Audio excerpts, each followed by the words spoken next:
Hi hello friends, ನಮಸ್ತೆ. ಇಲ್ಲೊಂದು ಬಿಕ್ಕೆ ಗಿಡನ ಯಾವ ರೀತಿ ಕಸಿ ಮಾಡೋದು ಅಂತೇಳಿ, ಕಸಿ ಮಾಡೋ ವಿಧಾನ ಅಂತೇಳಿ ತೋರಿಸ್ಕೊಡ್ತೀನಿ ನೋಡಿ. ಫಸ್ಟು ಮರದ ಒಟ್ಟು ತೊಗೊಳ್ರಿ. ಮತ್ತು ಅಲ್ವೇರ ತೊಗೊಳ್ರಿ. ಅಲ್ವೇರ ಎಲ್ಲಾದರೂ ಮನೆ ಮುಂದೆ ಎಲ್ಲಾದರೂ ಇದ್ದಿರ್ತೈತಿ ಅಲ್ವೇರ. ಮತ್ತು ಮರದ ಒಟ್ಟು ಅಥವಾ ಮರದ ಪೌಡ್ರು, ನಿಮ್ಮ ಕಡೆ ಏನಂತೀರೋ ಗೊತ್ತಿಲ್ಲ, ಅದನ್ನ ತೊಗೊಳ್ರಿ.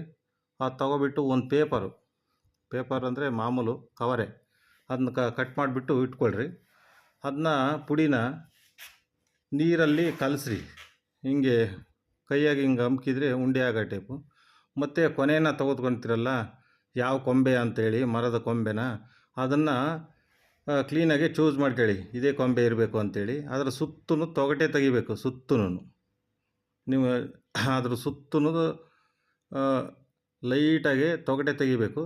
ತೆಗೆದ ತಕ್ಷಣ ಕೆಳಗಡೆ ಮಗ್ಲಲ್ಲಿ ಕವರ್ ಕಟ್ಟಬೇಕು. ಕವರ್ ಕಟ್ಟಿ ಈ ಹಲ್ವೆರ ಇರ್ತೈತಲ್ಲ, ಅದು ಸುತ್ತು ತೊಗಟೆ ತೆಗೆದಿರ್ತೀರಲ್ಲ, ಅದು ಸುತ್ತೂ ಬಳಿರಿ. ಬಳಿದಾದ ತಕ್ಷಣ ಆ ಕವರ್ನ ಸುತ್ತೂ ಗಾಳಿ ಹೋಗ್ದಾಗೆ ಕೆಳಗಡೆ ಮಗ್ಲಲ್ಲಿ ಕಟ್ಬಿಡಿ. ಕಟ್ತಿದ್ದಂಗೆ ಮೇಲೆಗಡೆಯಿಂದನ ಮರದ ಒಟ್ಟು ಏನು ನೀವು ಅದನ್ನು ಕಲಸಿರ್ತೀರಲ್ಲ, ಅದನ್ನ ಅದರಲ್ಲಿ ತುಂಬಿಟ್ಟು ಮೇಲೆಗಡೆನ ಕಟ್ಬಿಡಿ. ಕಟ್ತಿದ್ದಂಗೆ ಭಾಳ ನೀಟಾಗಿ ಕಟ್ಟಬೇಕು, ಒಂಚೂರು ಗಾಳಿ ಹೋಗ್ದಂಗೆ. ಕಟ್ತಿದ್ದಂಗೆ ನಿಮಗೆ 90 ದಿವಸದ ಕಾಲ ಹಂಗೆ ಇರಬೇಕು. 90 ದಿವಸದಾದ ನಂತರ ಯಾವ ರೀತಿ ಬಂದಿರುತ್ತೆ ಬೇರು ಅಂತ ನೋಡಂಬನ್ನಿ. ದಯವಿಟ್ಟು ಈ ವಿಡಿಯೋ ನೋಡ್ತಕ್ಕಂಥವ್ರು ಭಾಳಷ್ಟು ಜನಕ್ಕೆ ಶೇರ್ ಮಾಡಿ, ಸಬ್ಸ್ಕ್ರೈಬ್ ಮಾಡಿ, ಬೆಲ್ಲೈಕನ್ನು ಒತ್ತಿ.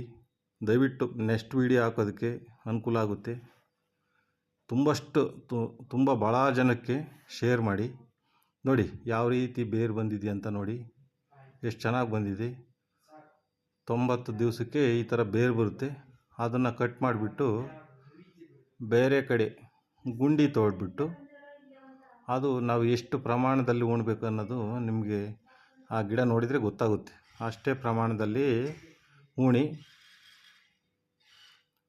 ಉಣ್ತಿದ್ದಂಗೆ ಸ್ವಲ್ಪ ನೀರು ಹಾಕಿಬಿಟ್ಟು ಕರೆಕ್ಟಾಗಿ 6 ಮಂತ್ ಇದ್ದರೆ ಸಾಕು, 6 ತಿಂಗಳಿದ್ದರೆ ಸಾಕು. ಒಳ್ಳೆ ಚೆನ್ನಾಗಿ ಕ್ರಾಪ್ ಬರುತ್ತೆ, ತುಂಬ ಚೆನ್ನಾಗಿ ಬರುತ್ತೆ, ಸಖತ್ತು ಸ್ವೀಟಾಗಿರ್ತೈತೆ. Thank you. ಓಕೆ.